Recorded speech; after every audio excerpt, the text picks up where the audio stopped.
Hello, folks. Jonathan Cinelli here. Honor and pleasure to share space again. People First podcast coming from the Construction Life Studio, as always, because life is about partnerships and relationships, and everything evolves from there. Sitting across from me today, I love looking at you, Rob. It's great.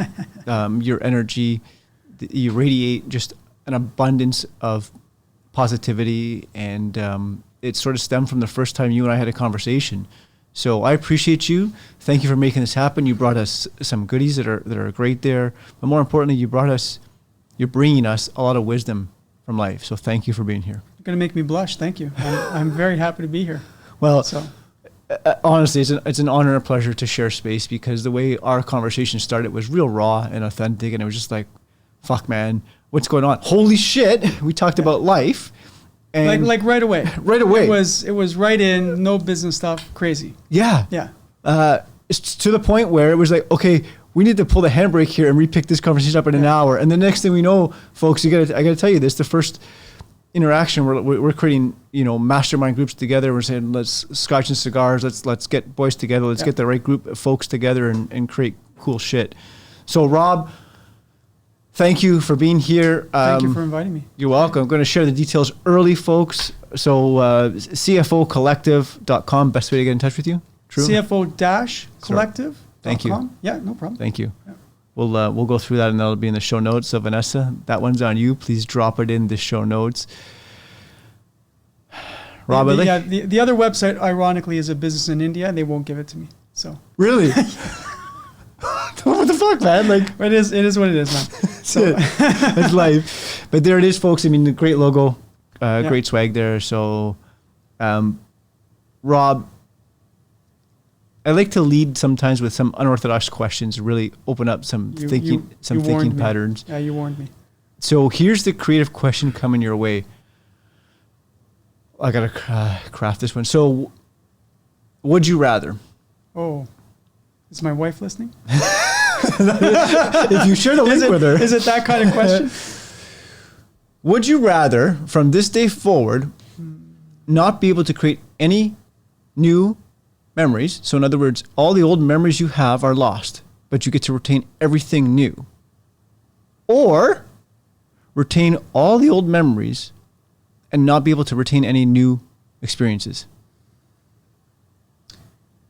I think the answer to that question would depend on where you are in your life. I think I'm at that point in my life where I would rather be able to create new memories. Oh, tell me more. I think when you're much later in life, I think you would make a different answer. I would regret not having the memories of my children being young and growing up, but I'm looking forward to the next phases of life where hopefully there's grandkids and the family is growing, and I want to be able to have those memories. Oh. So, yeah. If you gave me the choice right now today, that's probably the answer I'd give you. Beautiful. What about you? Oh. I'm going to turn the tables. I love the memories I've created to this point in time. It's holistically made me who I am. And on sort of the dark days, that's what keeps me going. Because I look back and say, holy shit, remember that. So to your point, I'm with you. It depends for me right now. I want to hold on to the old memories. Interesting. We have smaller children, right? Well, younger, 11 and 9. But it's those memories right now and those experiences that are just magical. I don't know what I don't know for the future. Mm-hmm. No, fair enough. Yeah. Right? Yeah. So today, based on the information, the biases coming towards me, I'm holding on to all those great memories. Okay. It's a tough question, though. It's so binary. Yeah. Yeah. And that's the problem with those kind of questions, right? Because nothing in life is binary. Tell me more about that thought. Well, nothing. What choice? Like, there's so much complexity in every decision we make. There's so much context and noise in the back that, you don't often come across questions like that are so binary. It's like, okay, do you want McDonald's or Burger King? Yeah, okay, that's a binary question. But oftentimes the big decisions in life have so much behind them that they're not really binary. There's a lot of other things that impact them, right? So when you ask me that question, my perspective, I have become who I am because of all those memories. Sure. I have them now. I am who I am now, and I will continue to evolve. So I'm thinking super optimistically. I got hopefully another good run in me, and I can create all new memories with who I am going forward. And who I am today already embeds all those memories from before. Right? So when you're good question. Well, okay, so now I want to stick on the binary piece of it. That's really cool. So when you're faced with decisions, what goes through? Like, what do you do to make decisions? Do you ask yourself tough questions? What do you do? It's interesting when you pivot like that, because then I start thinking that my experience, especially in business in the last 10 years doing this fractional CFO work, is that rarely is a decision binary. There are always other options. You just have to be creative. You have to step back, take a moment and think, take time to, as you talk about, meditate, sleep on things, right? So you have a big decision in front of you. A lot of how I've changed the last few years is really a focus on stoicism. And I don't mean being stoic, like sad and sitting by yourself. I'm an extrovert, right? It's about understanding what you can control and what you can't. Right. So when you're looking at a decision, okay, I have a decision in front of me. What are the inputs I need to consider? How much of this can I control? And what's the outcome I'm looking for? But that outcome, again, is not binary. There are ranges of acceptable outcomes that you can aim for, right? So, of course, you're aiming for the maximum that you want, but there is a bottom range that you will accept. So you control what you can. You plan out as much as you can. You can't plan everything. You make decisions with as much data as possible. You will always have imperfect information. And then you just pull the chute. You pull the trigger, and then you deal with it after. Okay, a couple of things show up for me. Can I volley over some thoughts? So how do we respond to the folks that say, oh, I don't like to plan shit. I just go with the flow. So what? Now what? How does that shift things? There's some people where that seems to work for them. Okay. They pull it off.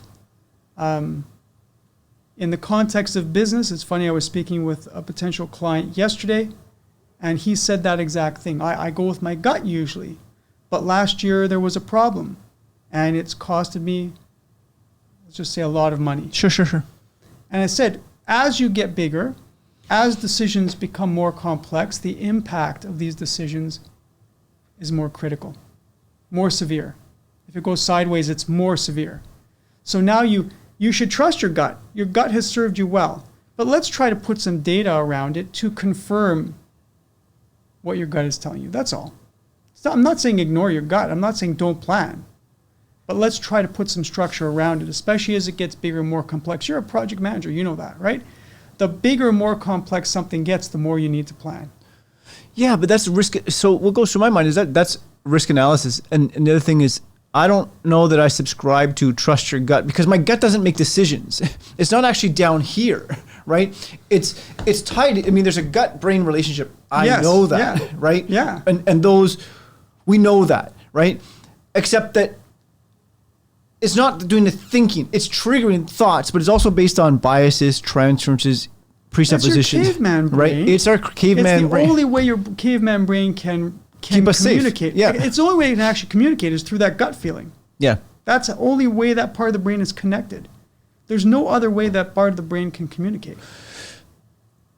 Right. So lots of people say, hey, I want to trust my gut. Well, how does it change things if I've never been in a situation before? Then my gut doesn't know, because this is brand new. Oh, and don't get the impression I'm advocating with just go with your gut. Yeah. Not at all. I'm a data-driven guy. I can see that. Right. So any decision, get as much data as you can.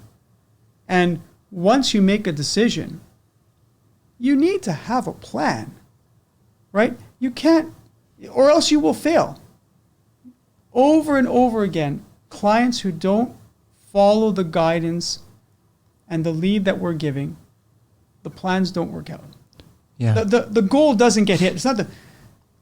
There's a reason why these systems are in place, why the entrepreneurial operating system, EOS, exists, why lean manufacturing is used by the best run large corporations in the world.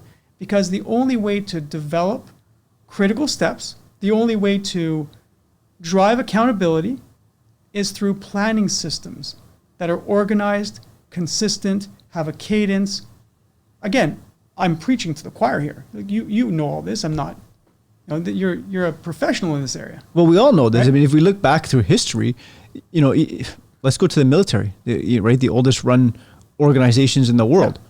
They had systems in place. Mm-hmm. Okay, infantry's in place. Okay, cavalry. Okay, whatever order of operations that was, right? There's systems in place for a reason because folks have thought of this. Now, I want to pivot to something that you said. When you make a decision, then you make a plan. Right. And I think that that's the important piece. The thing is that this sort of struck a chord, and I'm going to go on a tangent for a moment because I think one of the biggest challenges with our society right now is making a fucking decision. People are not making decisions. Mm-hmm. Our youth, our adolescents, and everybody along the way is like, well, I don't know, because there's too many distractions and inputs along the way. Yes, they're make a damn decision, and then go with the decision, right or wrong. I don't give a shit. But if you don't make a decision, somebody else is going to make it for you, and then you're stuck with it. So make a decision. I want water because I want water, and then make it right and make your plan. So I'm going to take what you just said a little bit of a step further, because if you don't make a decision, someone else is going to make it for you. Not just that, if you don't make a decision, life is going to make it for you. Life will make the decision for you, okay? And I feel so bad for this generation, these younger, they're frozen. Making a decision causes such anxiety. And I remember my time, the best part of my sort of corporate career was at Honeywell Aerospace. Okay. That's where I got Lean Six Sigma certified, operational expertise, and they taught you the 80-20 rule. We're going to get 80% of the way there. We're going to pull the trigger. We're going to clean the rest up after. Now, sometimes it was a problem. Of course it was. But usually it worked really well, and it forced you to make decisions and keep moving. We've made that decision. Now, we're going to implement it. We're going to fix things. We're going to make it work. Okay? But you didn't spend all that time in analysis paralysis. Right. Right? The younger generation today doesn't even want to analyze. Even just the analysis part freaks them out. Yeah. And it's because, like you said, too many inputs, too much coming at them all the time. And again, going back to our caveman brain, our brain is 10,000 years old. This is not what it was built for. This modern society is not what our brain was built for. So you have to manage that. And you do that. You do that through your meditation, through your journaling. That's how you calm the situation down. You take the inputs away. You give your brain what it needs to be healthy. It's not what I see happening out there. No, it's just too many things coming in, right? You said something that, if we can use, for me, a simple metaphor is you make a decision to go with it. Look at the automobile industry, right? 25, 30 years old, however far back you want to go, right? We screwed up a lot of automobiles along the way. Mm-hmm. There's a lot of bad vehicles, and there's a lot of organizations that no longer exist. But what did we do? We didn't sit there and overanalyze it as a society. We said, holy shit, look at the 50s. Was it 50s? I guess it's 50s or 60s, where you look back and you had some monstrosity of vehicles, right? Coming out of post-war, they looked like rocket ships and spaceships, and that was the whole thing. Yep. Some of them were pieces of shit. Yep. But guess what? Over the years, now, today, we're refined to the thing where we have creature comforts where the vehicle drives for us, and we got blind spot detection. We don't even have to think to drive anymore, right? We're stripping the decisions out of it, and I believe, and everybody can challenge it, that causes the paralysis you're talking about. Fuck, I don't want to. I have to think about how to drive? Mm-hmm. Not anymore, you don't, right? But that's the challenge, right? Create something, let's call it good enough, and move forward with it. We got to refine it along the way. Yes. Whether that's a widget, whether that's a relationship, holy shit, we're gonna pivot there for a second, but look at relationships. Shit, man, I don't know what I don't know. You make a decision and we evolve through it. Well, I think you and I made a call pretty quickly when we were talking that we were going to dive in on this thing. Yeah. And we got to some pretty heady stuff pretty quick on a Zoom call. Yeah. Never having met. Yeah. But you and I somehow made that call and went at it. And look at where it's leading already. Yeah. You know, we have this great event today. We have an event in the evening on the 10th. It's going to be spectacular. It's great.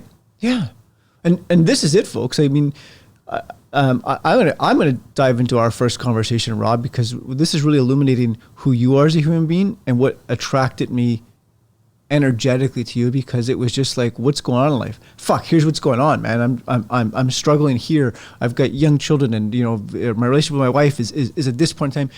And you were so humble about it because you've experienced certain things. And like, okay, let's talk about this a little bit. Yeah. The things that you know, most times people pick up the phone, hey, how's it going? Well, good. No, man, it's not fucking good. Yeah, fine. The word fine. Fine, or okay. Everything's fine. The word fine for me is like a window to say, bullshit.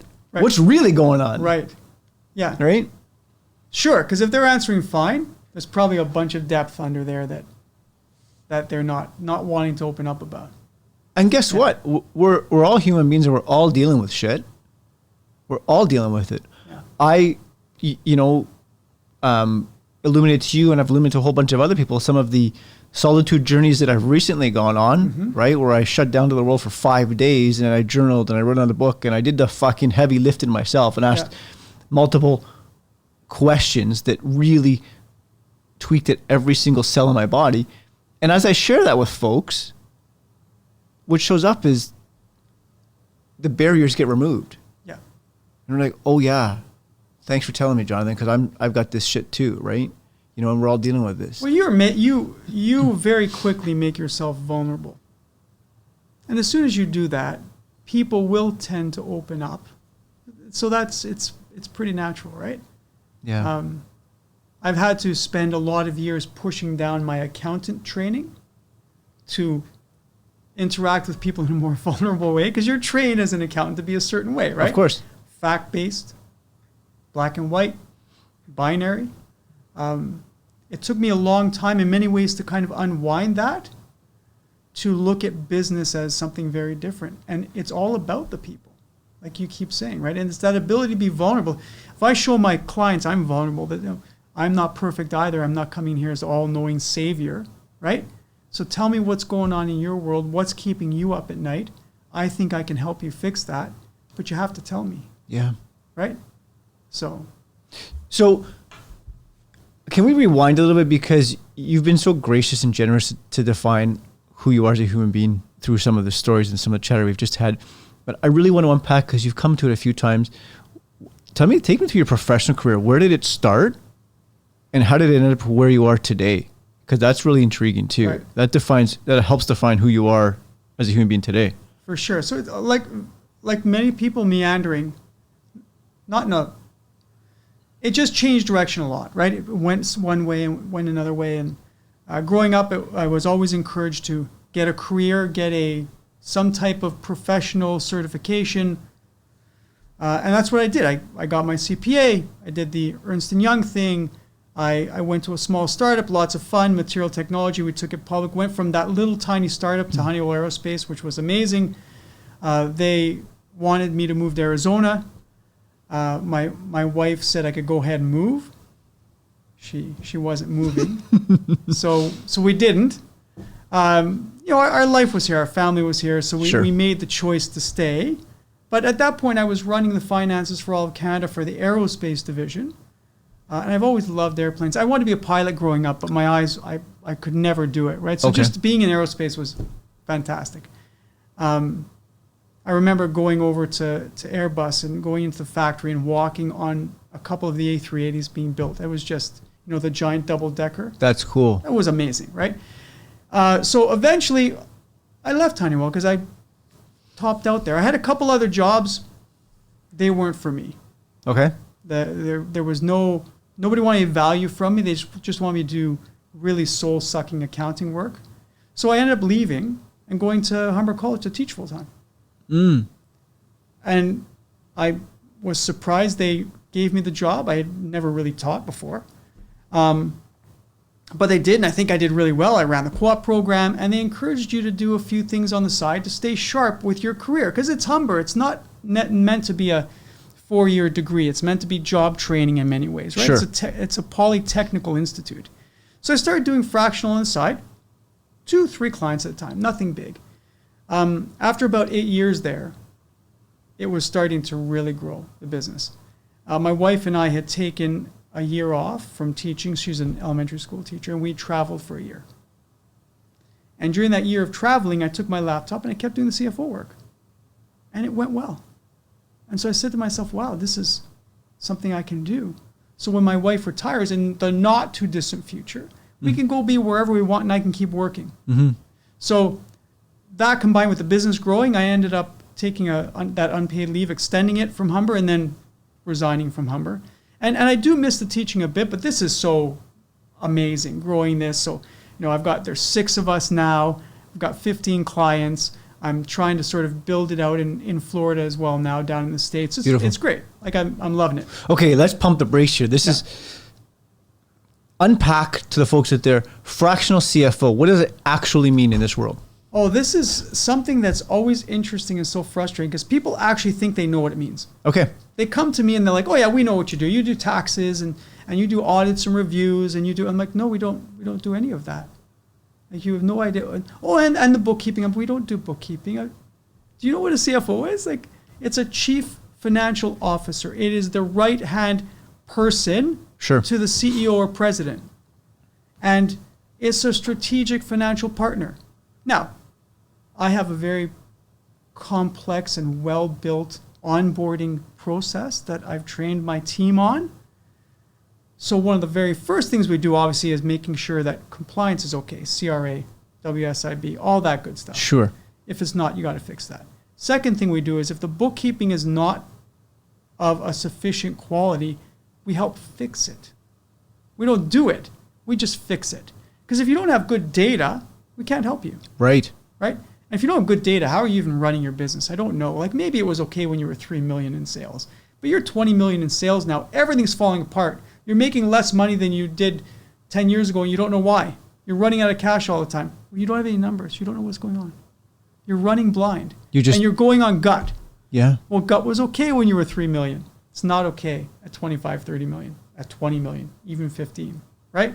So we come in as that partner, that strategic financial partner, fix the back end, good reporting. Then we help you with strategy, even like with the Lean Six Sigma background. 2 of us are Lean Six Sigma certified, and we will help you fix operations too.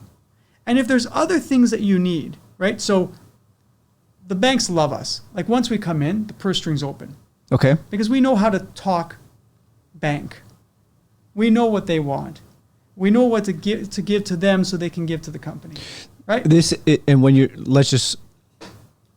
There's so much data here, so let's just slow this down. What that actually means is, when it comes to financing from the bank, right? Because oftentimes borrowing from the bank. Borrowing from the bank, because oftentimes the opposite is true. Is,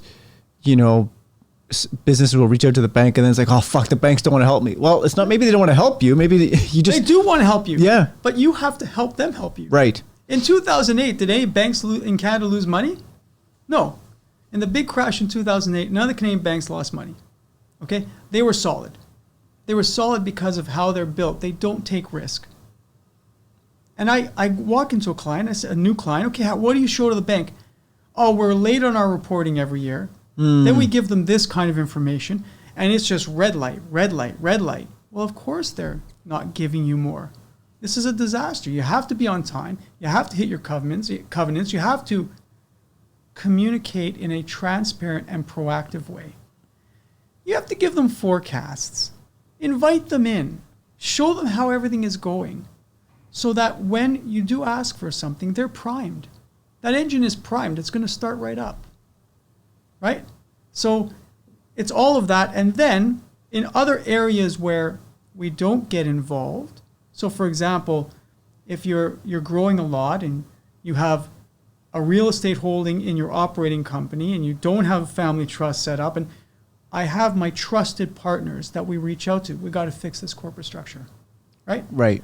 If you're having problems with sales, which is going to happen over the next number of months now, I have someone in my network who is like a crisis sales expert. We will bring him in and he will fix your sales problem. So whatever the client needs, we pull on whatever lever it takes to get that done.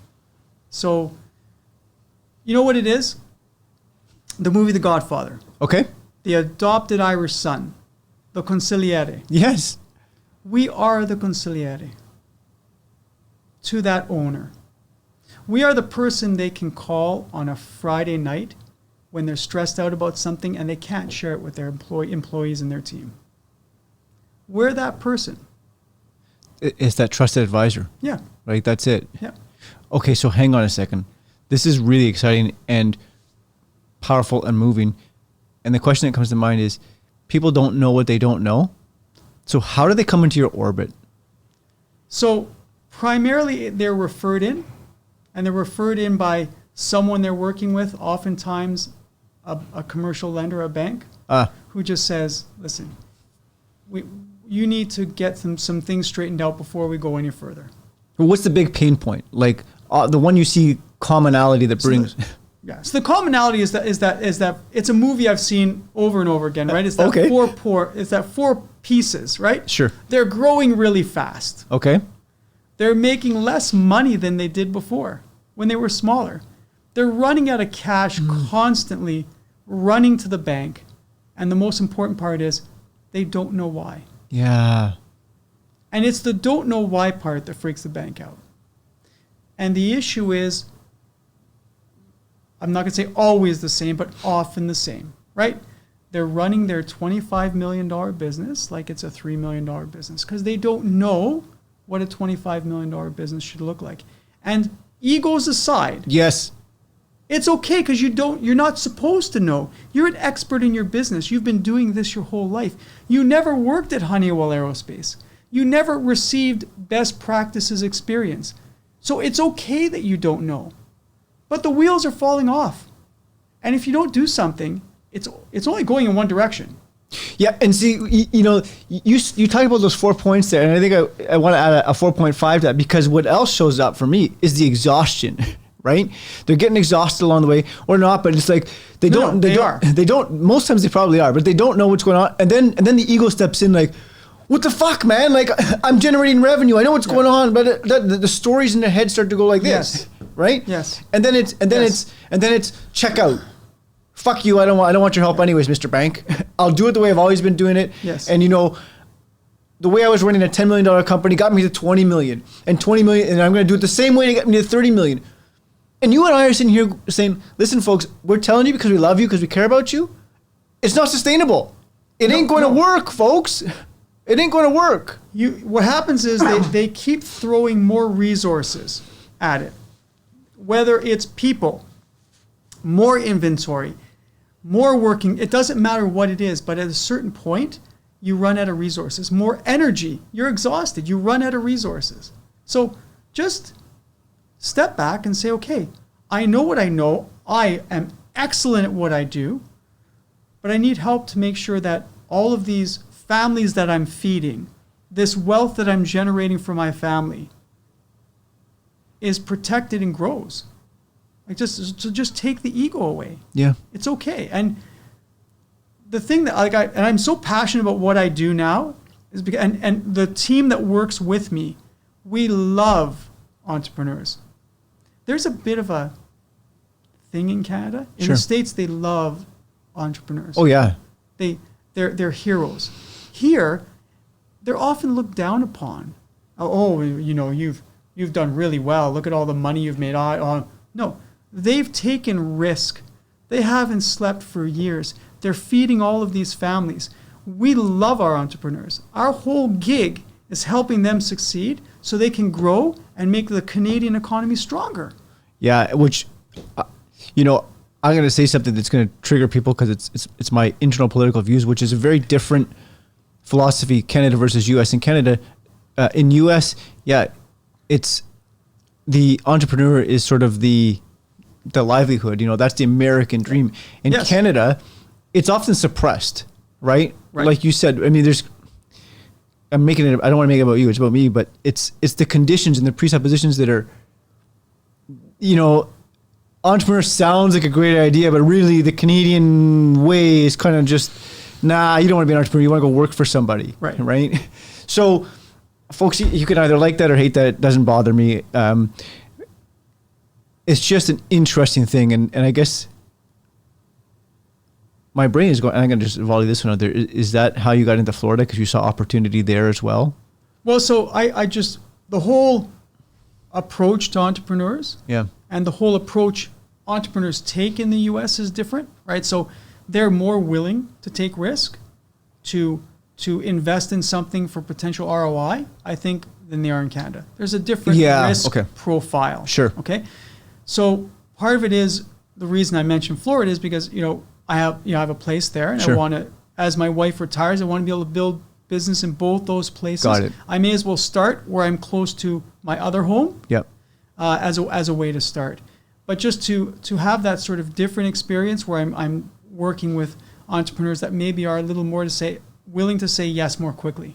Yeah. And just get that experience. But the bigger part is I want to sort of build this up in both places. I want to be able to have a business that crosses both sides of the border.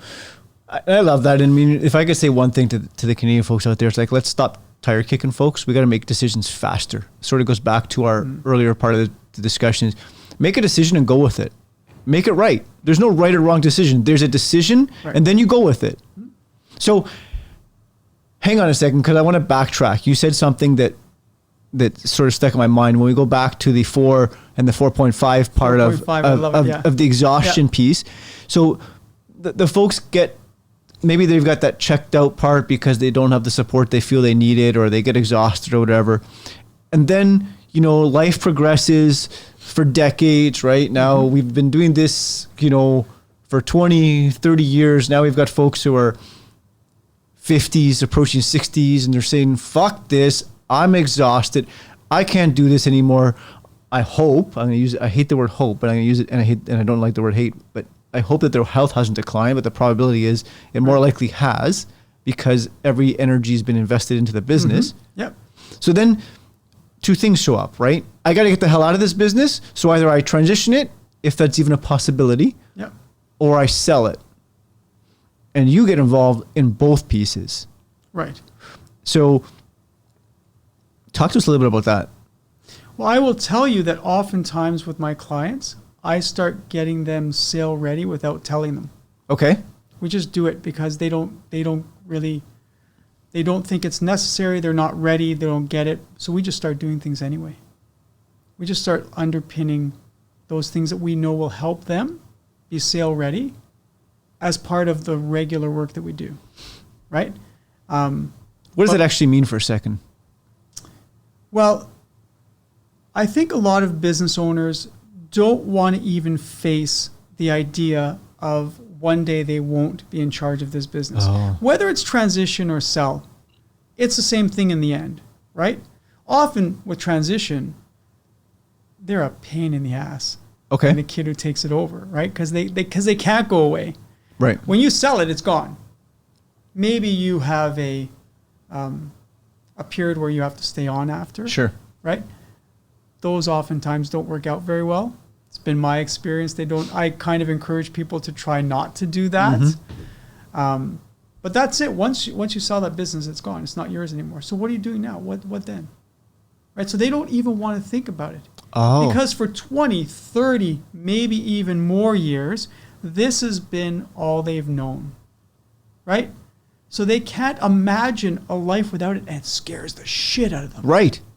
And I understand fully. But again, guess what?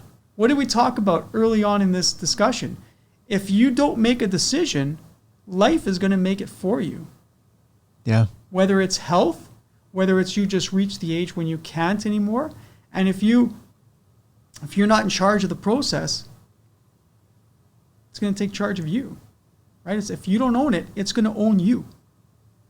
So hang on, say that again. If you don't own it. If you don't own this process is going to own you, and it's not going to go the way you want. And every business owner has this idea in their mind, my business is worth $10 million. Your business is only worth what someone is willing to pay you for it. Right. Okay? And that's a huge disconnect often. Oh, massive. Because this is their baby, right? So this is like, I've grown this thing, so I'm going to tie this into children and decisions, because this is all holistic, right? Parents often, and I don't want to say all parents, but often there's a bias. My kid's this, right? Exactly. My kid is the best hockey player in the world. Yes. No, man, he's fucking shit. My kid's going to the NHL. He's fucking shit. Yeah. Right? Yeah. My business is the best business there is. Why would someone want to pay me $10 million for this business? So we've got a disconnect, and then I don't want to make assumptions, but what happens with that disconnect? Rob, this is the world you live. So they get pissed. Okay. Like in the beginning, the first time you open the kimono and you bring someone independent in to do a valuation, and they're shocked, and you're like, well, kind of told you. Like I already did a valuation, on a napkin. I could have told you, it's 5 million, not 10 million. Oh, they snap. Yeah. Because they had planned on 10 million. Right? Their whole life was, it's going to be 10 million. No, it's not going to be 10 million. Not the way it is right now. That doesn't mean it can't be. Oh. It just means it can't be right now, the way it is. And the other piece is if they've gotten good advice, they've built a structure which will maximize their ability to defer capital gains taxes, right? Mm-hmm. For at least a generation. Okay. If they haven't gotten good advice, not only is it not worth 10 million, when they get that 5 million, they're only getting $1 million off and 4 million is getting taxed. Oh gosh. Right? So it's a multi-layer issue. This does not seem like an easy conversation to have with somebody. Especially if they're not ready. Especially if they don't want to talk about it. What happens next? So what we'll do often, like if they don't want to talk about it, like we go in and okay, so let's take a look. Okay, so I'm going to bring someone in to talk to you about your corporate structure. We're going to get your real estate assets out of your operating business into holding companies. We're going to get your excess cash out of your operating business into other holding companies for investments. Why are we doing that? To protect it from creditors and your operating company being sued. Oh, and then we're going to set up a family trust. We're going to do that so that anyone you put into that trust, by the way, which you will still control, okay? Anyone you put into that trust, you will get access to their lifetime capital gains exemption, which is just over $1 million per person right now, and you multiply that across. So all of a sudden, instead of sheltering $1 million, if you got 4 people in the trust, you're sheltering $4 million. Okay? So we're going to bring someone in to talk to you about that, okay? Oh yeah, that sounds like a good, great, okay. 6 months later, all that's in place. Good. Step 1 is done. So even though they didn't want to talk about it, we put the most important foundational piece in place. Okay? I mean, if that doesn't touch, move, and inspire you folks, I don't know what does. Like, you just said something right there that unpacked a whole bunch of details that, I'm going to interrupt this thought for a second. So the next thing that shows up is, when do you initiate this conversation? Are you compliant with everything right now? CRA, payroll taxes, sales taxes, income taxes. Yes? Okay. Are your books in order? Yes or no? Let's fix that. Okay. That's the third conversation. Okay. Now that potential burning platforms are taken care of, right? Those things that could really kill you, then now let's talk about everything from there forward is foundational building. And it doesn't sound to me like there's never too early of a conversation. If those two checkpoints are robust enough along the way, the CRA and the bookkeeping, okay, listen, man, if you plan on doing this for the next 10 years, now's a good time to start. How do we build it? How do we structure it? If you're a $2 or $3 million business, yeah, like, listen, we'll talk about it when you're ready. Yeah. Right? And you're probably not hiring us anyway. Yeah, of course. You're too small. Yeah. But if you're a $20 million business and growing and you haven't, and you're well into your 40s and you haven't put this in place, let's go. No more waiting. Because I think I saw Bill Burr the other day and he calls it your drop dead years. Okay. It's the years when you just drop dead for no reason at all. You're perfectly healthy. You have a stroke. You're playing golf. Next thing you know, you fall into the bushes. Your 50s and your 40s and 50s, you're drop dead years. So let's just make sure everything's in place. The structure is good. Life insurance is there. Everything, right? So, and you say something that's sort of overlooked because we hear it. This guy was playing golf and dropped dead. We just never believed that it could occur to us. Of course.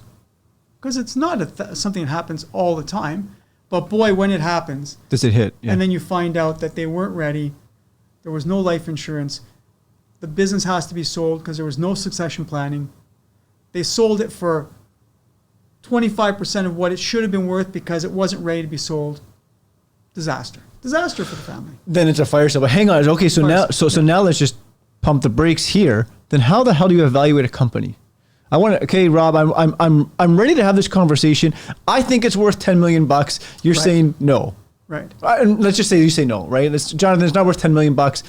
Here's the evaluation based on what? So go. Well, so the easiest way to do it, the most common way it's a formula, which is EBITDA times an industry multiplier. Okay? Okay. And so EBITDA stands for earnings before interest, taxes, depreciation, right, and amortization. For those listening who aren't aware of it, it's a measure of operational cash flow. That's all it is. It's a measure of cash flow from your business. Okay? You take that number and you multiply it by an industry multiplier. Oftentimes it's 3 to 5 times. Industry specific. But there is one for each industry, right? Okay. So a high-tech industry, a technology industry that doesn't have inventory, doesn't have manufacturing facilities, has recurring revenues on licenses. Sure. Oftentimes they are 8, 9, 10, 12 okay, or more, depending on how fast they're growing. Some more... Construction might not be the same then, right? Well, it probably is 3 to 5. Okay. Okay? Some might be even less than that if they're old school, low margin businesses with lots of competition. It depends. Sure. And even when you're in your industry range, you're going to move around in that industry range depending on what's happening with your business. Okay? So there's 2 pieces to the formula. It's not that complicated. When you talk about what impacts those things, is there a lot of, like, is your EBITDA dirty? What do I mean by that? Do you have a lot of personal expenses that run through the business that bring your EBITDA down? Are there other ways that you're running in the business that make EBITDA look less clean than it could be? Okay. Then there's factors that impact your multiple. So, and the key to it is, I will look at it as a buyer would look at it. You're the owner, you're biased. This is your kid. Of course. But I'm going to look at it the way a buyer looks at it. I'm going to say, okay, this is wonderful. Look, you make a lot of profit, except that 3 customers make up 60% of your business. 1 vendor makes up 40% of your purchases. Those are huge risk factors. Right? Okay. What else? You have a leadership team that's been around for 10 years plus, each of them. They may not be great. They may have to be replaced. What's the severance costs around those? Right? If the owner owns the facility, would we keep renting? Do we have to go somewhere else? So there's a lot of factors to consider that impact that multiple, and the buyer will always be looking for ways to push it down. Of course. Right? So if you have a $2 million of EBITDA and you've got a 5x multiple, there's your $10 million. But if you have a $2 million EBITDA and the buyer is only willing to pay 3 times, well, now you're at 6, not 10. Well, and now you just shut the door because, see, the way you describe it is like, first of all, if your EBITDA is, I love your word, is dirty, right? Which, let's talk about, there's a lot of personal expenses to go through, especially small businesses. Why wouldn't you? That's some of the, risks associated with getting in business. You do that, and it keeps that's the benefit. That's the perks and the benefits. Yeah, It keeps your family happy and healthy, right? But you're saying, well, we got to clean that up, right? So, is that accurate? We have to clean that up, and then we have to get EBITDA as high as possible. Yeah, but now when you say, oh, you got to clean that up, I mean, that can charge a lot of emotion too. What do you mean I got to clean that up? This is what's kept my family, healthy for so long.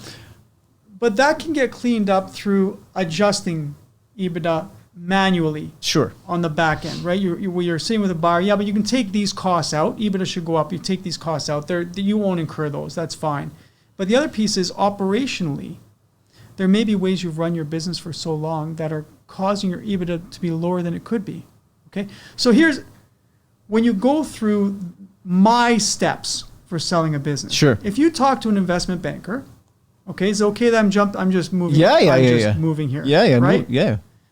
If you talk to an investment banker, you say, look, Honora says, I'm thinking about selling. Come on, let's have a talk. They come in, they talk to you. They see 2 steps. Okay. Okay? They look at your business, they do a deep dive, and they come back to you with like a consulting report. Here's what we think your business is worth today. You can make it worth more if you try to fix some of these things. I love that we've established a relationship. When you're ready, give me a call. I'm summarizing and simplifying a bit, but they want to get that relationship going. They want to give you all the information you need to make things better so that when you sell, you're there. And then when it time's come to sell, you call them back, you call the lawyers, everybody else, your accountants, you come together and you sell. But I've done all the work in the meantime to get stuff ready. They haven't. Right. That's the problem. So that's the 2 steps the investment bankers see because they can't get involved beyond that. Okay. It's not their business. Okay? The 5 steps I see, yes, the bookends are the same. Step number 2 is someone like us comes in, works with you and says, great, listen, you don't have a family trust set up. Here's the thing about a family trust I haven't mentioned yet. It's got to be in place for at least 2 years before you sell. Okay. Okay? It has to cure. CRA will only accept the additive nature of those lifetime capital gains if it's been around for at least 2 years. That's the curing process you're talking about? That's right. Okay. Okay. So if you put a family trust in place and sell 6 months later, they're not going to accept those exemptions. So you lose the benefit. The whole point of doing this is for combining all of those capital gains exemptions from everyone in the trust. And even between 2 and 4 years, there is some risk they can give you a hard time. After 4 years, you're free and clear.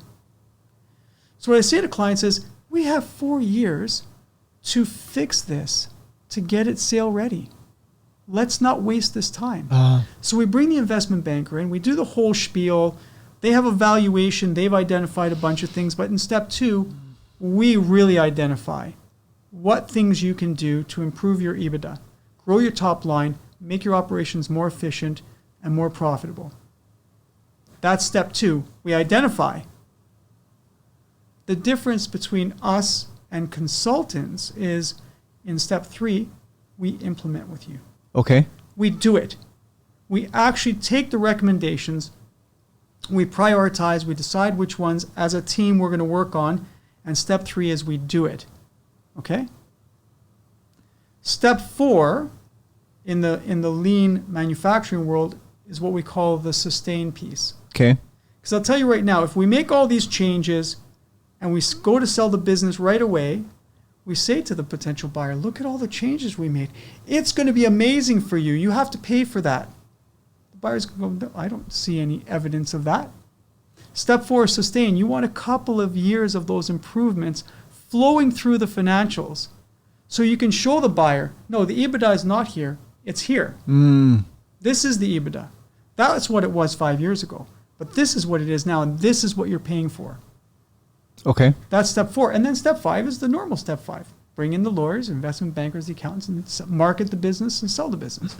But hang on a second, because our brains are meaning-making machines, right? So my brain is hearing all this and making meaning to this. And in my world of construction and every other experience, I make that mean that this process needs to start a half a decade sooner than you're ready to. Like, it's not, people are saying, oh, I want to sell my business. Okay, I'm going to bring, Rob and team in. No. We got to start 5 years before that to go through these steps. Right. 100%. Because I'm seeing what happens in my mind. I'm like, shit, this guy's 55 years old. He's fucking burnt out. And he's saying, I want to sell. Okay, I got to sell by the time I'm 60, right? Then you better start at 55. You don't start at 58 when you're saying, like, I'm done.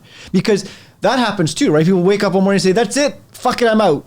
Right? Or that's the worst thing you can do. Or they see those moments in life where my friend just dropped dead. I can't do this anymore. I'm going to sell it. It becomes a wholesale. Worst thing you can do. Worst thing you can do. The other side of it too, so 100%, the other side of it too is I got a call last year from someone who said that they hadn't prepared for sale at all. Okay. And their main vendor wanted to buy them and vertically integrate. Okay. So they came in with a bully bid.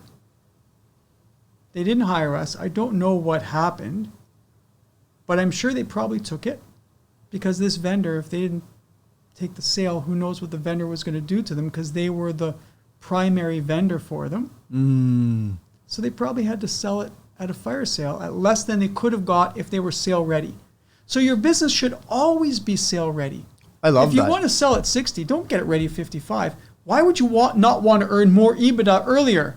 Why would you not want to generate more cash earlier? Why are you waiting? I love that. We're going to pull the handbrake here. Your business should be sale ready all the time. It should be sale ready all the time. And when we talk about, guys, let's grow our EBITDA. Look, we grow our EBITDA. Now we can say to our folks on the team, hey, man, look at how well we're doing. By the way, here's a piece for you. Here's a piece for you. Bonuses. Everyone's getting paid. And now some of that exhaustion is going to be transferred. Hey, man, we're on the same playing field here. So some of my responsibilities and accountability are transferred to you and to you and to you. And like, we're all going to fucking grow and be financially successful. Cool. But in the meantime, no, here's the plan, folks. We're always sale ready. Yes. And when this business sells, if you're part of the franchise and you're, I use the word franchise, but if you're part of the team, you're getting a payday, man. Yeah. So let's do this. Yes. Right? Why would you want to live in a world of chaos where every day you have to put more energy in? Can you imagine waking up every morning knowing that tomorrow is going to be harder than today? No. What an exhausting world that must be. And there's no need. There's no need for it. Oh, triggered. So I think of when you say, imagine waking up every day knowing this is going to be exhausting, just like this. I think of the Looney Tunes. Is it Sam and Ralph, right? It's like, morning Sam, morning Ralph. And the dog punches in. Yeah. They beat the shit out of each other. Yes. Morning Sam, morning Ralph. Yeah. Fuck. Bang, bang, bang, bang, bang. Fucking exhausting. They go home and it was the sheepdog or whatever he was, right? Yeah. There it is. That Looney Tunes was created how many decades ago? I don't know when they came to play, the 40s, 50s, whenever it was, right? We're, 80 years later, folks. Here we are. Okay, can I steal that analogy? Absolutely. Because it just came to my mind now. It is perfect, because how many times I walk into clients and the leadership team is miserable and exhausted, not just the owner, right? And because every day they're coming in, punching the clock, beating the shit out of each other, and going home and doing the same thing the next day. It's not necessary. And I understand that you don't understand why this is happening, why you're stuck in this pattern. But put your ego away and let's just fix it. Life will be better after. Oh my gosh, because, I'm a big believer of sustainability. And doing the Sam and Ralph analogy, it ain't sustainable, man. It's not, right? And we see what happens. We talked about the drop dead years, cool. But what's even worse is just the vices along the way of, we overconsume whatever we overconsume, and we literally, work our bodies and brains to a breaking point, to a point in time where you're just like, I'm out. Yeah, we medicate ourselves in unhealthy ways. We're not able to be present for our loved ones because we're exhausted and we're stressed out. And what's the payoff? Because the business isn't doing as well as it can. You're sacrificing the wealth that it should generate when it gets transferred. So what's the sacrifice for? I don't understand. Right. I don't understand the resistance to wanting to fix these things, right? Yeah, and what's the sacrifice for? Well, my family. Okay, but if I dig into your family, and I'm not saying it happens, I'm just saying it happens more frequently than I'd like to talk about, the broken relationships, right? And whether it's a physical broken relationship or not, it doesn't have to be a divorce or separation, but it can be a broken relationship, the check out and stay model, right? Yeah. I've got relationships with my kids and my wife, or my partner, or whatever it is, cool, but tell me about that relationship. Oh yeah, are we talking here, or are we talking connected wholeheartedly where I really know my family? I don't know if you ever heard this, it's called the hallway sex marriage. Go on. Where you walk by each other and say, fuck you. Right? Oh God. So yeah, you're sticking, you're staying. Right? We hear it all the time in the professional, the check out and stay model. Yep. And it happens at home too. Sure, of it's course. the check out and stay model. You know? But that's the same analogy. Why would you want that? Why would you want that? Like there's things we can do to fix these things. Personal life, business life. And understandably, 20 years ago, a business would say, well, I can't afford a full-time CFO, a full-time VP sales, Okay. a full-time anything. The world has changed. All these resources now are available with highly qualified fractional professionals in not just finance. There is no need to go without anymore. Right. Now, you need to find the one that's the right fit, that gets you, that's going to deliver what you need. Sure. This is why a lot of it for me comes through referrals, but there is a path. Yeah, like what are we waiting for, folks? I don't get it. I don't get So, it. okay, so now I think we've painted the picture of what happens when you don't start to think about it. Okay, so now we've got folks going, okay, guys, I get it. I got to start thinking a half a decade ahead. So now we've got the procedures in place. And now let's fast forward and say, okay, it's time for that sale or time for that transition. Mm-hmm. And you mentioned it briefly before that, you know, the owner sort of sells and stays on board. I've seen some of the stuff we've talked about in the past, advisory boards. You know, what are your thoughts on staying involved, staying as an advisor? I can see your body language, so unpack that a little bit. I like the idea of staying involved potentially as an advisor where it's at your decision. You've got your payday. You're Okay. good. Okay. You've got your payday. But they're going to, pay you to stay involved and give some advice, maybe help with client relationships, but it's at your choosing. You can go if it's not working for you. It's the different model where you have to stay on. There's an earn-out period where part of your payday comes after 2 years, Right. 3 years. Right. That's the part I see that more often than not doesn't work. And I'm not going to say always. It's not true. But more often than not, by the time you get to near the end of that owner is never used to having a boss. Mm-hmm. And when you sell, you now have a boss. It creates strain. Oh, yeah. That previous owner is not going to like necessarily what the new management, the new owners are doing with the business. It's going to create strain. Oh, yeah. So if you can avoid that, avoid it, right? I mean, if I was a business owner, I'd probably rather take a little bit less money to avoid a earn-out. That's me. No, you know what? Like what resonated with me is that I've actually lived that. You know, in the Oz Electric world, one of the things that Oz did really well and still continues to do is acquisitions, right? Right. You know, Right. by a lot of organizations, and they're still in that space. But what I noticed over the near 2 decades that I was there, and probably the 10 acquisitions that occurred within that period of time, many of the models was that period where it's like, okay, the previous owner will stay on board, and it's cool for the first 6 months, Right. 8 months, maybe 12. Right. But I'll tell you, by year 2, and sometimes it was year 3, it was like, holy shit, that guy's fucking miserable, Yes. right? He's just in here, he's bashing the organization, he's just waiting for his fucking payday, Yep. right? And to your model, you set off a trigger to say, holy shit, I get it. And I would have never got it if I didn't experience that. Sure. So, you know, living that world where I was around those folks that it's hard, man. They just sold their business. It's their baby. They're still attached to it, and they're still in the honeymoon stage for the first 6 months, 8 months, 12 months. By month 13, it's kind of like it's no longer their business, and it's not run the way that it's no. Their children are no longer raised under their own philosophies. Right. Yeah. So they start to get resentment. Yeah. The children are now with the stepdad. And, Yeah. Yeah. and I've actually seen it where, like, literal real life examples of people in my network who they're now in the second year of that earn-out, and they just start causing so many problems on purpose.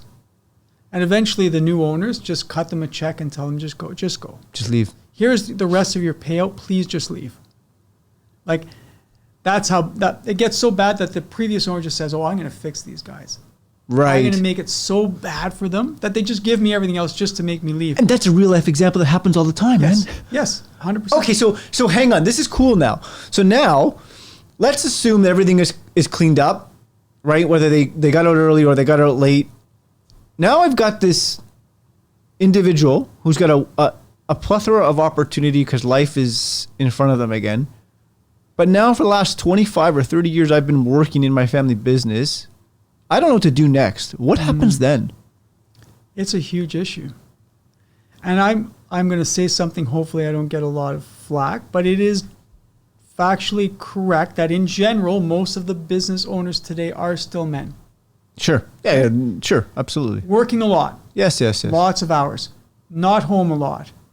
Their spouses are used to their space and running things a certain way. Oh. And I can tell you also from individuals that are in my network and talking to them, by day three, the wife is like, what are you doing here?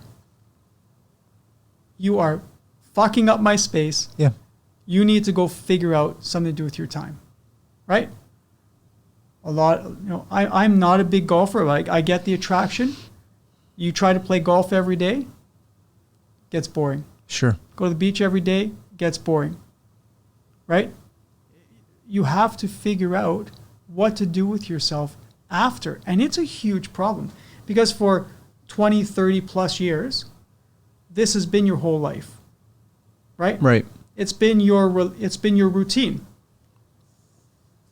It's been your relationships, your employees, your vendors, your customers, how close you are to these people, right? And I try to explain to some of the business owners, and they look at me strangely when I say it, but I am right. Oftentimes, especially in owner-operator businesses of a certain size, they look at you as their parent. Right. Okay? Whether you like it or not, they look at you, and so when that relationship's gone, it affects everybody. Of course it is, yeah. Right? And so it's routine gone, relationships gone. Friendships are strained. They don't exist after. They're gone. They're gone. Because those vendors and those customers and those employees, they keep going with their lives. Yes. So it's literally gone. Your purpose, the reason you got out of bed in the morning, gone. And sometimes power. Of course. You're running that business. You had power. You were the boss. You had the authority. Yeah. Now you're at home. You the boss? The boss at home? Nope. Because the system's been run the way it's been run the way it's been for all these years. I don't want to say no, but let's assume the answer is no because your spouse has been steering the ship. You haven't been there, man. Sure. You haven't been there.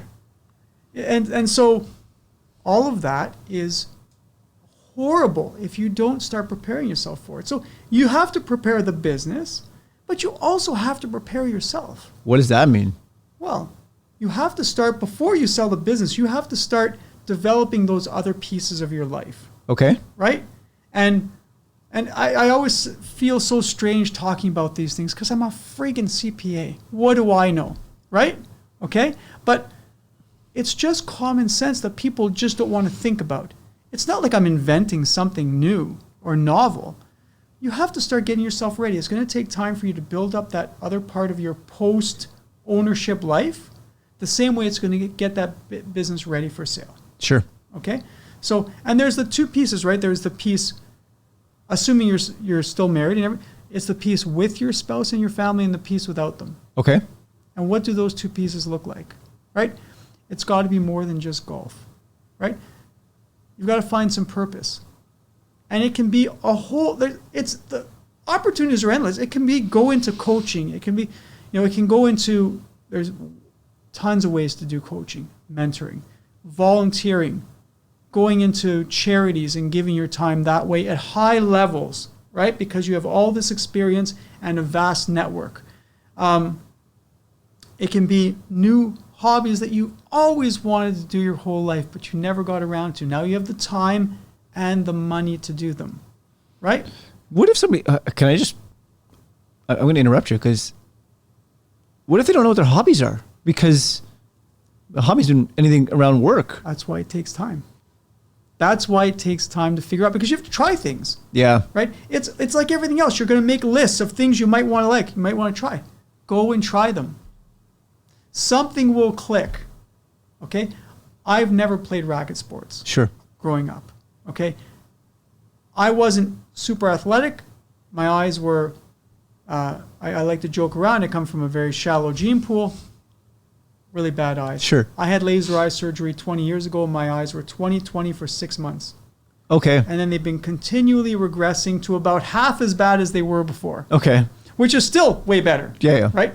But the eye doctors say we've never seen anyone regress like this, like never. Okay.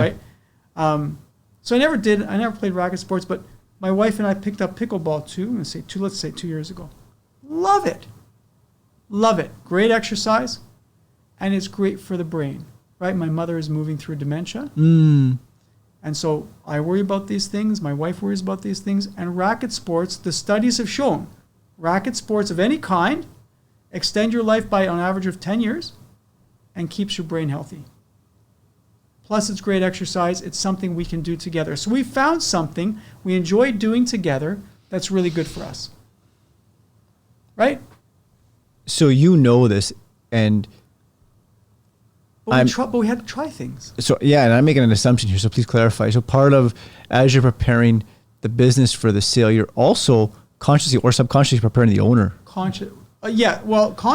Consciously. Like we want to work with you. Start thinking about what your life looks like after this is done. Yeah, and I don't know. This is cool that you bring this up because it's like, fuck, Jonathan, you got to start thinking, take Friday afternoons off, right? Oh. Right? You know, like go meet your friends at 2:00 every Friday. I can't do that. But Yes, dude, you we're can. going to start small. Yes. You're only taking, a couple hours on a Friday afternoon off. Because the other thing that occurs is people retire or sell or whatever they do, and all their friends are still working. So they don't know what to do. Yeah. Right? Mm-hmm. So let's start. This is cool this is a piece, the people approach that drives who I am, right? It's business and who we are as a human being. You got to start things, man. You do. And if you are getting your business sale ready, what that means is that you are working on the business, not in the business. Right. So you should be able to take a Friday afternoon off without any concern because you have a team that runs on playbooks, on a system that can do it without you being there. And that's a sale-ready business because you want to be able to sell a black box that spits out cash to someone who's going to pay you a lot of money. And that black box doesn't need you. And because it doesn't need you, you can take Friday afternoon and go try different things. And go figure it out. What do you love to do? And you've got, that's part of the process. You take them down that pathway. Say, okay, man, let's connect you with whoever we got to connect you with and start unpacking that, who you are as a human being. And like, this is the fun part for me because it's, opening up that rib cage and diving right into the heart to say, like, what makes you who you are and what's your hardwiring and how do we strip the, presuppositions and the labels and the, we all have, not title, the words escape my mind, but identities. We all have identities. Right. We gotta drop your business identity and incorporate a new form of identity. It's almost like, a snake shedding a skin. Hey dude, you're dropping this skin because you're birthing a new skin. Yes. Yeah, 100%. Yeah. And because I came to my own business later in life, I already had that. Yeah, and not without trials and tribulations, right? Like you learned a lot of shit yourself because you went through stuff and you're like, sure. Fuck.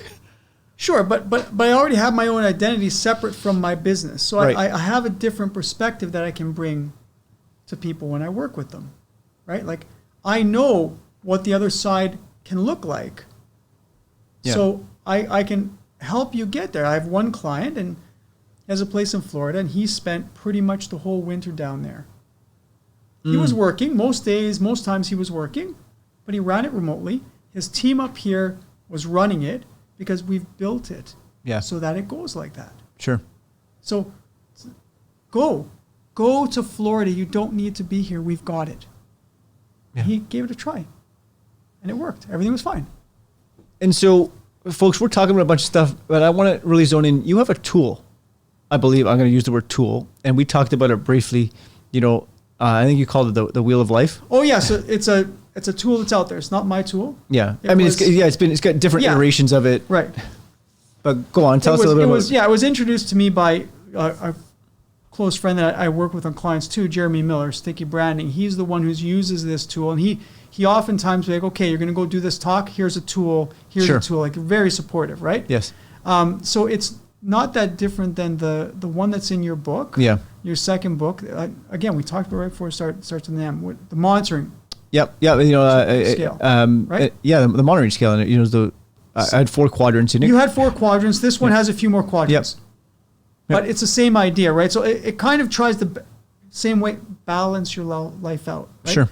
Personal, professional, health and fitness, career, family, friends, faith, spirituality, finances, community, and hobbies. Yeah. And it's on a wheel, and each one of them are spaced out. And you decide. So the farther out from the middle you go, the better you are at that particular thing. Mm-hmm. Okay. And you basically put a dot where you are on each axis. Sure. And then you just connect them like a spider web, right? Now, if you're all relatively around the outside of the wheel, you're doing great. Everything's in balance. It's great. But the reality is it's not. Of course. Some of those things are going to be in, and that line's going to jump in and go back out. Those are the things, when you're going through this process, you use a tool like this to say, what do I need to work on? As I'm getting my business ready for sale, what other parts of my life have I neglected that I need to work on? And generally speaking, we know right off the bat which ones those are, right? It's your family, it's your health, it's the standard stuff. Your finances are great. Sure. Your business is great. Everything else is suffering. Yes. So using a tool like this, and when you put that picture in front of them, and like, oh, wow.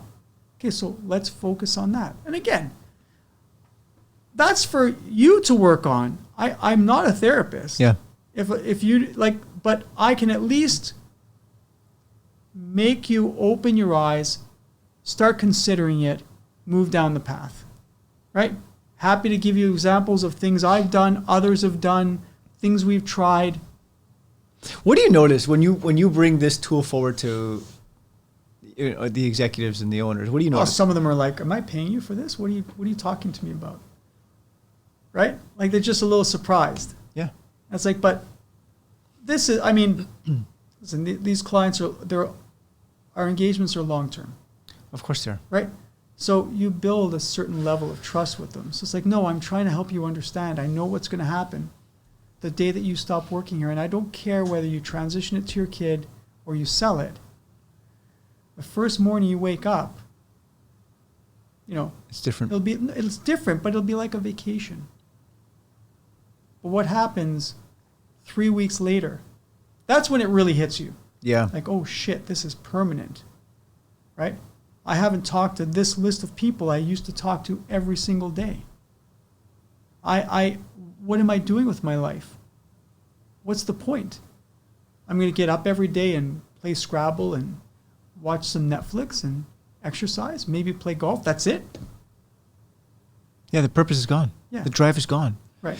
And this is interesting because as professionals and as business owners, we look at so many different models along the way, and we have so many different forms of data and graphs, and numbers can be whatever numbers can be. They can be manipulated to show us what we need to show us. Stats are stats. Stats are stats, right? So let the numbers mean what the numbers mean. What's not brought forward often is, are we working enough on ourselves along the way? Oh. And the answer is, I'm going to tell you, the answer is no. The answer is I don't need to tell you that, but this is, so when you bring out, the wheel of balance and say, here it is, folks, it's shocking to most people because, to your point earlier, we're so enamored with working in the business that we forget to work on the business, and part of working on the business begins with working on ourselves.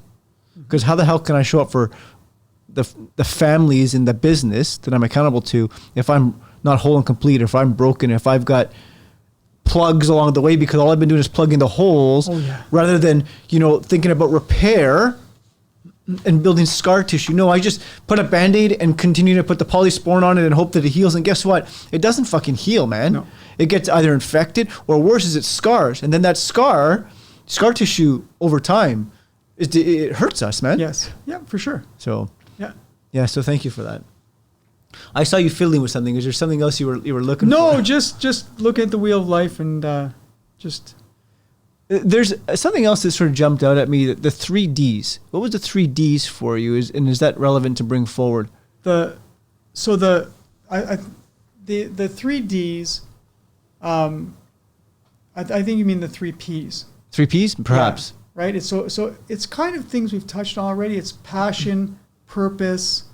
It's the reason that you get up in the morning that is fulfilled by work, right?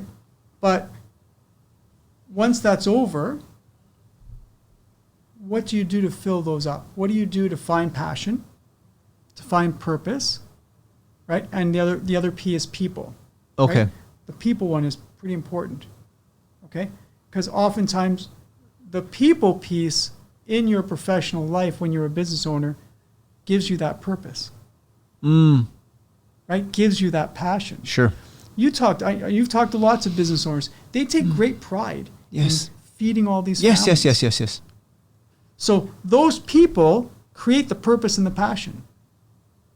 Now, you're not there anymore, and it goes away immediately. You know that. You change jobs. How long is it before you stop talking to most of those, if not all those people? Yeah, and you never believe that, right? And I've lived it, so I get it. And it's like, oh, we're going to maintain a relationship for life. No, you're not, man. It ain't going to happen. Because relationships, relationships are based on 3 things, right? Like it's proximity, it's time, and it's based on energy. Yep. Proximity. Am I in the same space? Logistically speaking, proximity, time, right? Is it the right time of life and energy? Am I investing the energy? Because every relationship is 2 ways. So the minute that any one of those 3 pieces are started to strip, that relationship strains. Yep. Proximity's gone. Well, now it takes more energy. Do I have the energy? And if I'm given the energy, is it reciprocal? And if it's not reciprocal, right? Well, then timing dies away. Right? Dies away. Yeah. So then, when you look at those P's, the first one for me is people. Sure. How are you going to build that up outside of your business? That's why you have to start earlier. You have to start building up whatever networks it is. What are you interested in? Right? Is it a cycling group? Is it a group that likes to travel on hiking trips? And it shouldn't be just one.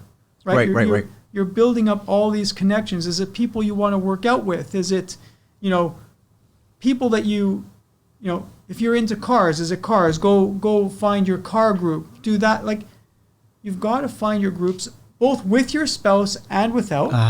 Right? Mm-hmm. That's an important piece. The worst thing that can happen is you leave your business and now the only friends you have are your wife's friends' husbands. And not that. And I'm gonna say this very clearly right now. Okay, my wife's friends' husbands are close friends. Many of them are close friends with me. I love them. Mm-hmm. Okay, but I also have other friends that are not my wife's friends' husbands. Sure. And that's important. Yeah. To have both of those. You don't want it just to be sort of this thing where you're hanging out with guys when your wife organizes things. You want to have things that purposefully you make choice to be interested in and do. And once you start building out the people piece, the passion and the purpose is going to come as well. It's just going to come out of it. I think anyway, from my experience, that's how it worked for me, right? So, yeah, but it has to be conscious. It has to be something, I know it sounds funny, but you have to plan it. What am I going to try? Who am I going to meet? What type of things do I want to do? Sure. Right? Because when you're doing things that you're passionate about with other people who are also passionate about it, guess what? You're going to make a connection. Absolutely. Right? So, and the time will fly by because you're connected.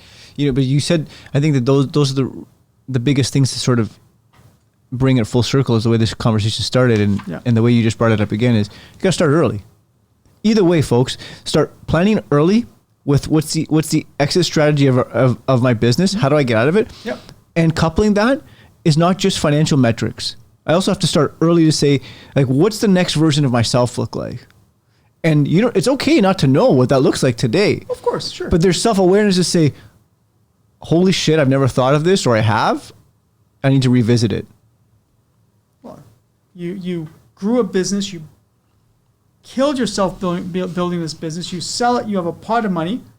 What are you going to do with it now? Yeah. How are you going to use it to give back, to create value in the world, to enjoy? Yeah, like this is, guys, folks, as business owners, we all grow and say, I want to make a boatload of money, but why? Start asking, like, what is money to you? What is actually, for me, money's a tool to create experiences. Mm-hmm. Yep. That's what it is, right? It's here to create experiences while I'm here. And the day I'm not here, it's to create experiences for others. Yes. Whether that be my family or other human beings, all it is a tool. Yes. Right? Yep. But we all have different attachments to it. But you said it there, like, so now I've accumulated this pot of financial wealth. What experiences do I want to create? What did I do all this for? And if I can't answer those questions today, it's not right or wrong, good nor bad. It simply is. It's simply a starting point to say, okay, what's next? Lots of people start up charitable organizations. Right. Things that so I'm passionate about this thing. I want to help young people who don't have the finances for post-secondary education. So I'm going to set up a system and I'm going to use part of my wealth to fund that. Great. Things like that. Like some purpose to all of this wealth that you built up. You've built up wealth that hopefully will help your future generations, and that's fantastic. Sure. But what are those experiences and who are those people you're going to do those things with? Yeah. Right? So. Thank you for unpacking that. I think that there's been some huge nuggets of gold here that, if anything, to spark some curiosity and get people to go, thanks guys for unpacking this. Thanks for, now I can start to think about this, and that's what I say is, get in touch with Rob.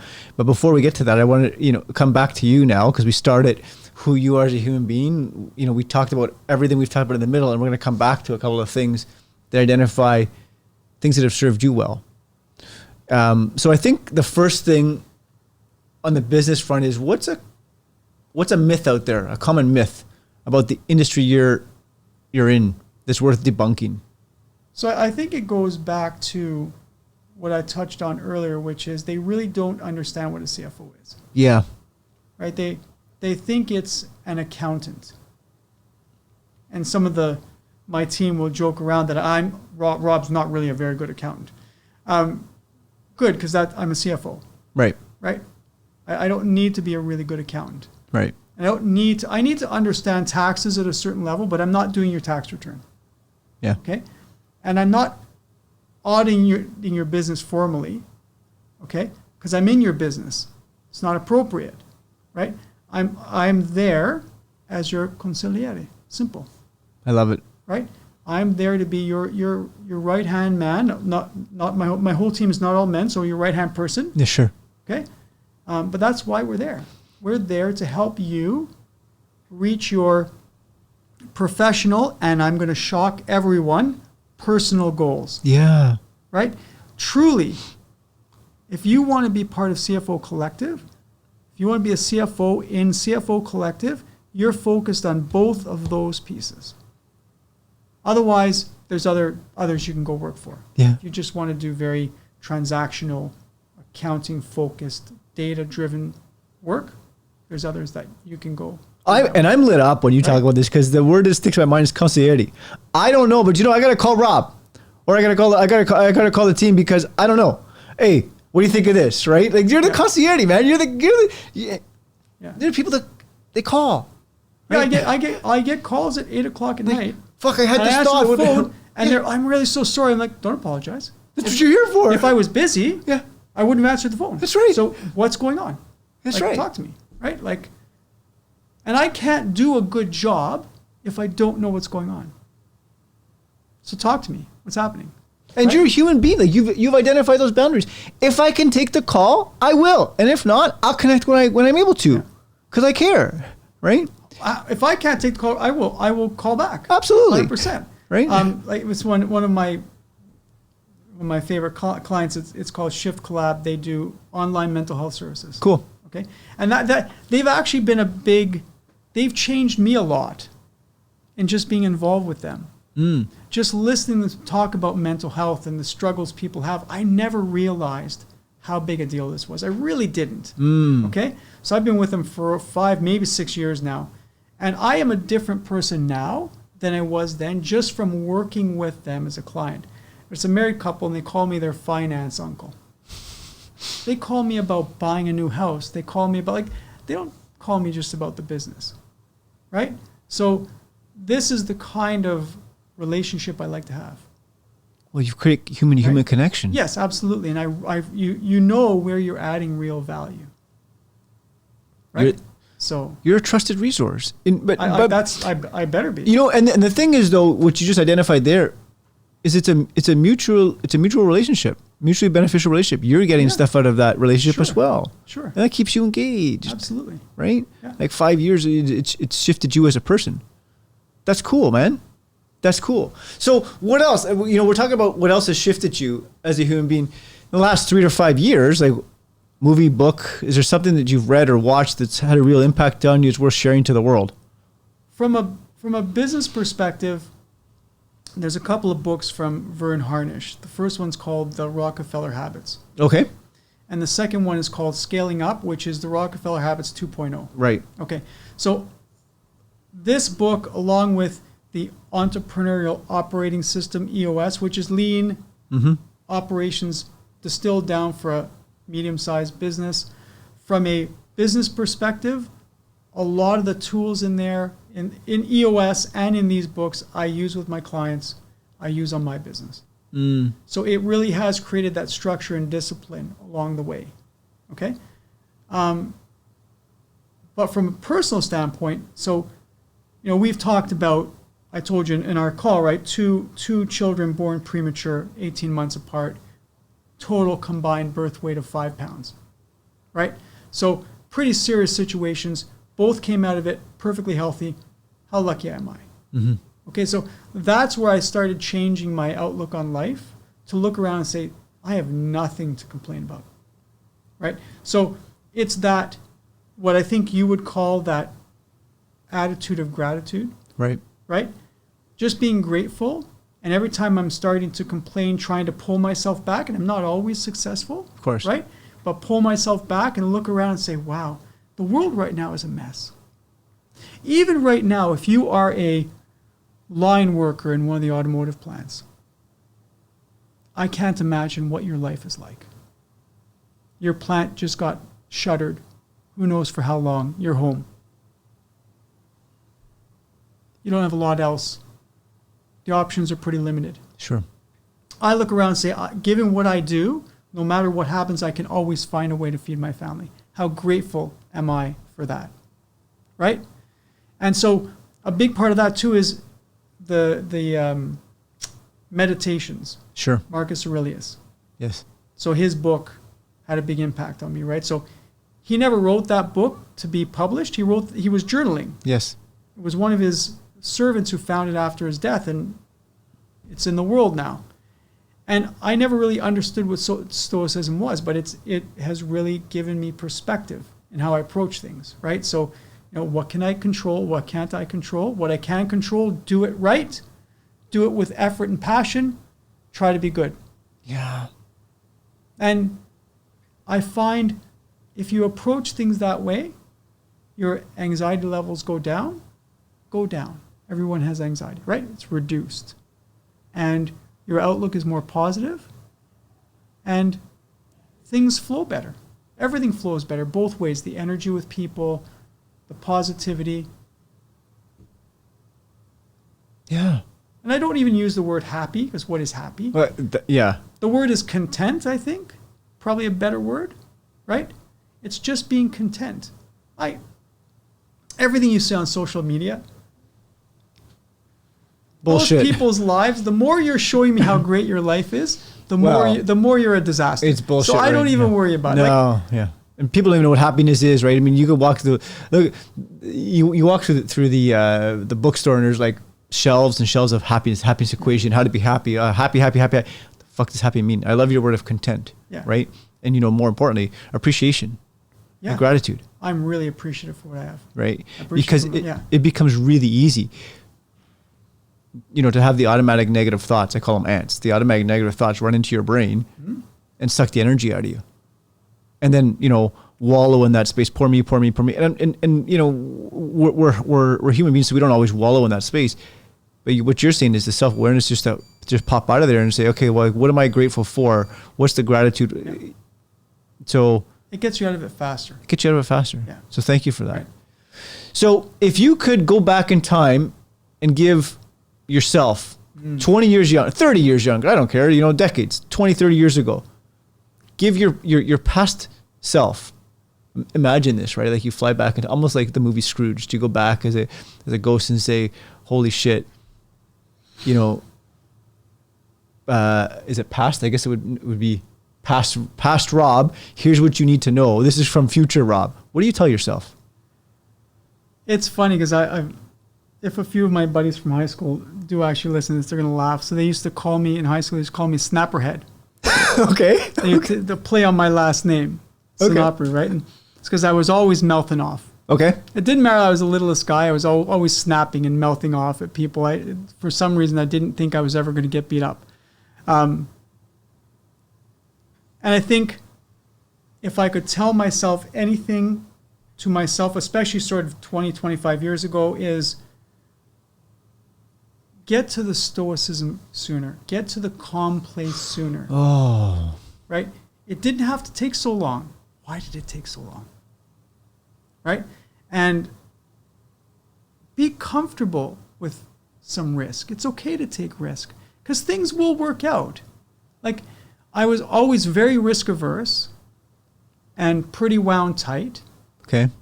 And it's taken a long time for those things to ebb down.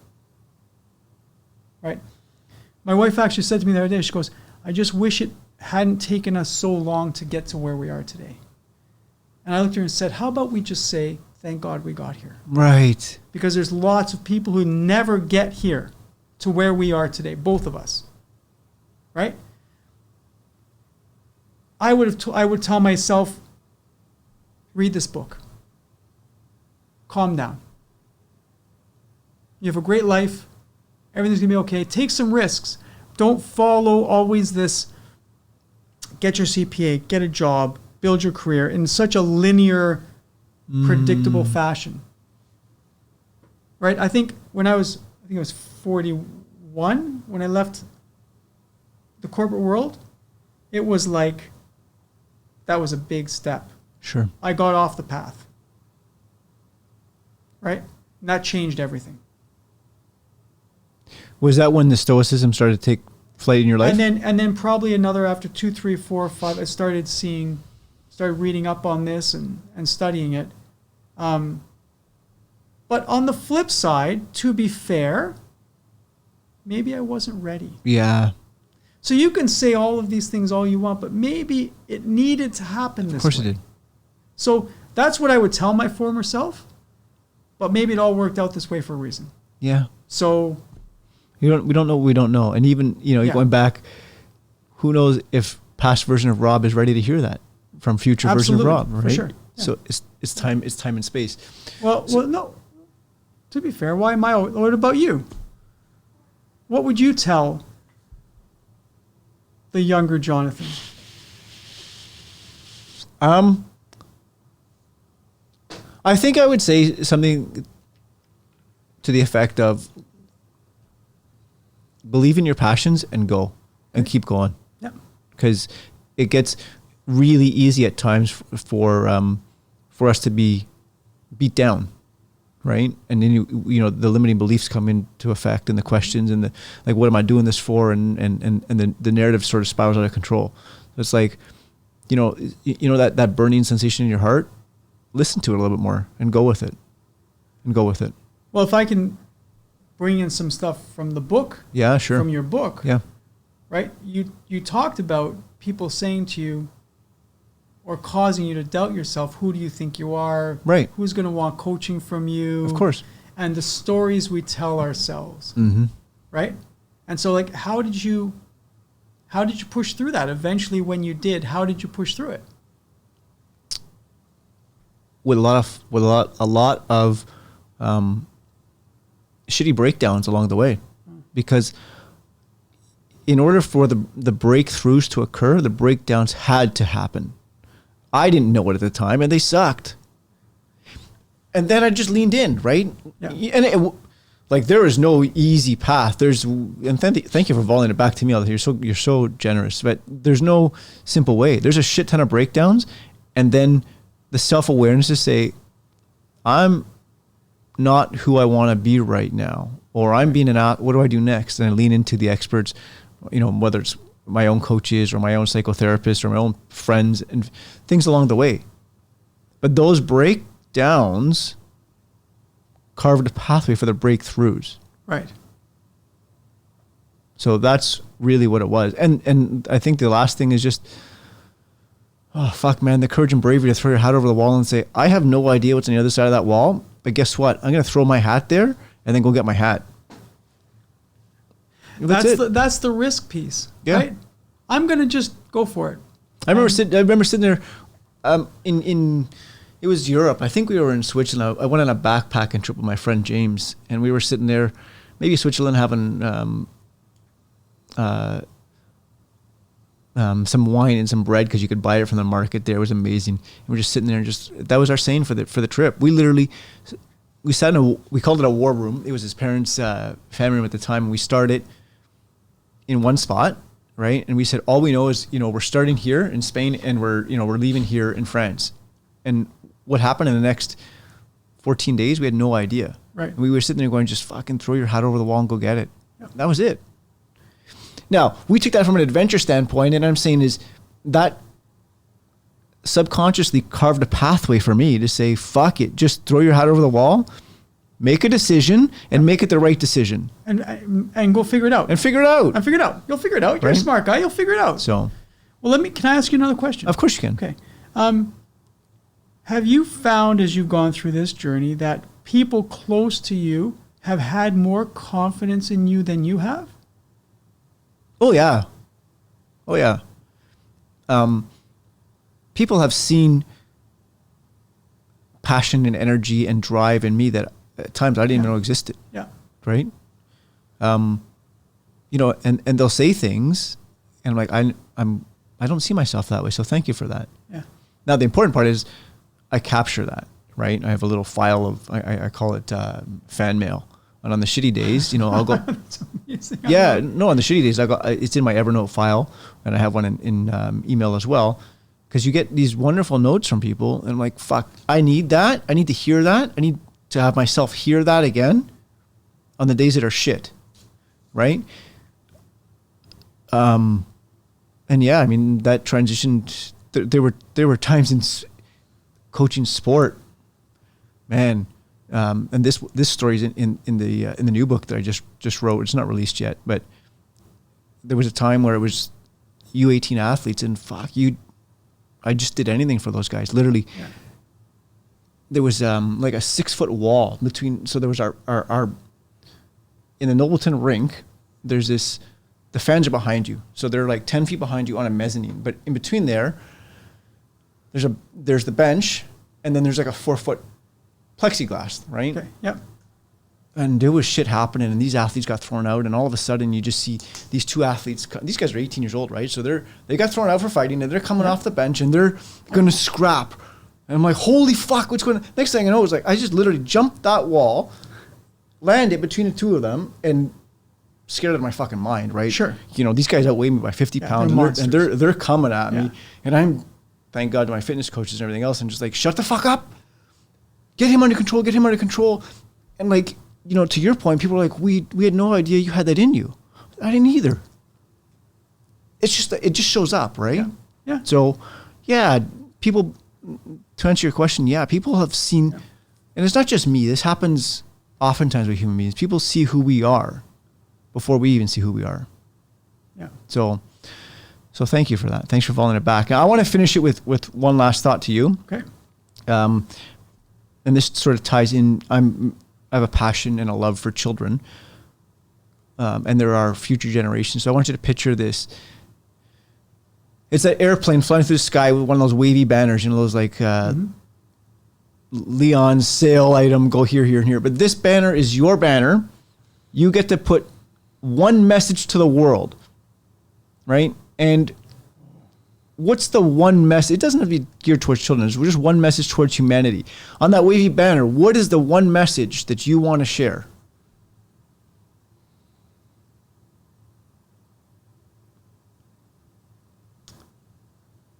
Probably, it would probably say, just do the right thing and it's going to be okay.